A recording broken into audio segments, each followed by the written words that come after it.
We're going to now toss things over to our field reporter out there, Cori Coffin. She's our KV morning reporter. She's out in Smithville, where we have multiple reports of water rescues, and she actually is out there speaking with folks, residents from Smithville. How's it going, Cori? Well, good morning.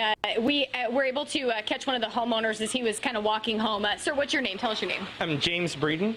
And so, James, you've lived on the street for how many years now? I've lived in this house off and on for 31 years now, and this is the first time in that time frame that I've seen water get this high on this street in this house. And this is saying a lot, because you said that you guys get a lot of flooding events on this street typically. We've seen a lot of flooding events historically on 7th Street. It's a low part of town. My neighbors have flooded multiple times. There's a major drainage project underway with the city right now, and it's to have this amount of water, even that overwhelmed that system that's currently being built, is kind of mind-numbing, really. You don't know what to think at the end of the day, but we're going to pick up and move on. Yeah, and that really is taking it in stride, which is what a lot of your neighbors seem to be doing too. Take us on a tour through what you're seeing in your home right now. Sure. So this house is 6 inches. Before we get water, we're 6 inches above the center level of the street. And so by the time we started taking on water, all of my neighbors were flooded, and most of the,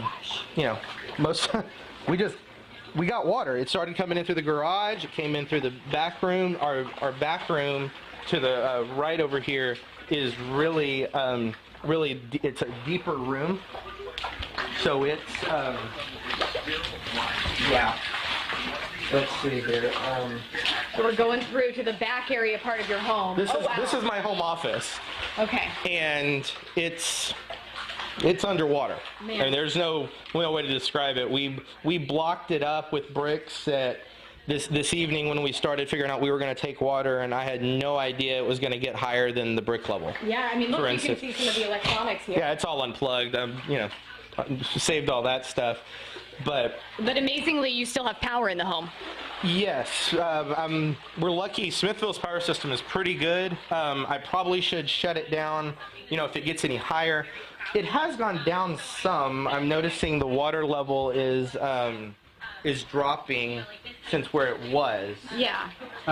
Just a little bit though. We still have a lot of damage. Obviously, we're gonna have to do a lot of cuts. Getting into some more. Wow. So this is getting toward, as we flow through the rest of the house here, we're going from the tiling to the carpeting here. See the carpet is bubbling in this front room. Water obviously coming in from the front under the slab. The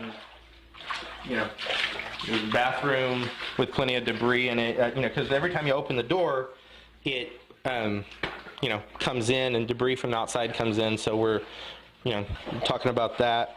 It's just a mess.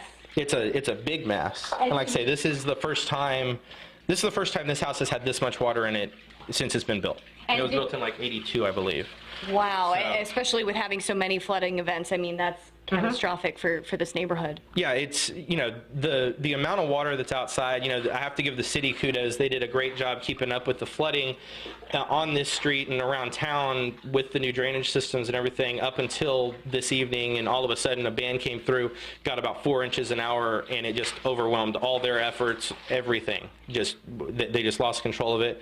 It started rising, and we went from being able to see yard outside to water in the house within about an hour. It was remarkable the speed that the water came up this evening. And I see some towels down here. Was it originally an effort to try to sop up some of the moisture as it came in? Sort of. We knew it was going to get high. We didn't know how high, and so we figured we'd throw some towels down. We're on tile, so when it's just slick, it's dangerous. Yeah. Now with water, you can't really slip that easy, but when it was just starting to come in, it gave us a little bit of traction, if you will, but whatever. Got another bedroom or two. I mean, you start to see, like I say, it's definitely going down. You see how the debris is kind of washed up and then washed back down. Okay. But this is my son's room, and You've got all of his items up on top of the bed. Get it up, get it out, protect it against the moisture. We've got, as soon as the storm system lets up and people can get in, we're just waiting on the ability to start pulling out the carpet and getting rid of it, and it's a rebuild and remodel project at this point. Are you concerned at all about, you have your whole home and your life into this home. Are you concerned at all about what that will cost you guys and what that will set you back? So we have flood insurance because we've seen the history on the street. So other than the life cost, of course, it'll be a couple months of a project, but I'm not incredibly concerned about it. We have the ability to do that project, to manage, get along and continue. Whether we'll be able to live here while we're doing that project, we don't know. But we've got family locally that we can potentially stay with or whatever. So. And that's what we've heard. Let's make our way toward the front of the home. But that's what we've heard from a lot of your neighbors today, is that this is our home, this is our neighborhood, and we take this in stride. We know this happens. This particular event is more than they've normally seen, but they all pretty much say, listen, we're going to stay here as long as it's safe for us. That's right. The people that are on this street around me, I grew up on this street, and I grew up with everybody around me on this street. It hasn't changed. Yeah. And, the people across the street from me are the same people who have been there my whole life. And, they've flooded probably more than anybody else on this street, and it's their house, and they're not going anywhere. Yeah. So. Any recommendations for anybody watching during this time from people like you who are basically right in the thick of it? I would just say, outside the conditions are kind of timid, don't go anywhere. I was just talking to my best friend's the mayor, Mayor Saunders, and he's down at his grandparents' house right down the street. It's just as flooded as this one is. And I actually was joking about their indoor swimming pool a while ago, and exactly. we were talking about it, and there's so much water in this town right now over the streets. It is dangerous to move around town. He was about to walk over to his mother-in-law's house to go check on his kids, and he's going to walk the 6 or 8 blocks to get over there because he's not going to drive his car.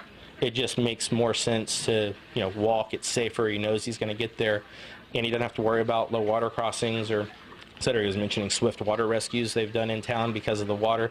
It's just unprecedented. It really is. It is. So. And hard to wrap your mind around all the devastation we're seeing out here. That's right. We appreciate you talking to us today. We really hope your family remains safe, especially with this type of thing. We want you to keep us updated on how you guys are doing. And you said you have supplies, right, that you guys can be sustained for several days if need be. Oh, yeah. We've got plenty of food in the cabinets. We've got stuff. We've got family within miles. I mean, as soon as I can, as soon as we can get the baby out to my parents out of town, we'll do that. But there's voluntary evacuations for a subdivision that's on the way there, and so I'm like, I'm not even going to try to cross the road now to get out there. So they're on a farm road outside of town. So better not risk it. Yeah, it's not. You don't want to risk anything. Stay where you are. Stay in one place. Don't drive. The saying is, turn around, don't drown. Absolutely. And that is, out here in rural Texas, not even just in the city, but in the country, you don't want to get into a low water situation because you never know what's underneath you. Gosh, it is so true. We've even seen some of the roads buckling with this rain just sustained. We'll send it back to you guys in the desk. We'll continue to provide you live updates as soon as we get more information out here in Smithville. Cori, I have a quick question before you go. We actually have some comments coming in on Facebook right now on this live feed. They're asking if Smithville, someone's asking if she needs to be evacuated from her house, how can they do that? Who do they contact? Do you know? The first contact should always be 911. There are several first responders driving around, as we've heard from the folks that we've been talking to today. Not only is the mayor out making sure to keep people updated and informed, but they've got crews everywhere. But that's the problem. They've got crews everywhere on the ground. So you need to call the 911 operators immediately so that they can actually dispatch those crews to where you are if you need to have help out. You should not try it on your own. All right, perfect. Cori, great job out there, and our heart goes out and our prayers with that homeowner. It's amazing how open he was with everything, and the resiliency of the folks here in Texas. They seem to be taking it pretty much in stride. So excellent work out there, Cori.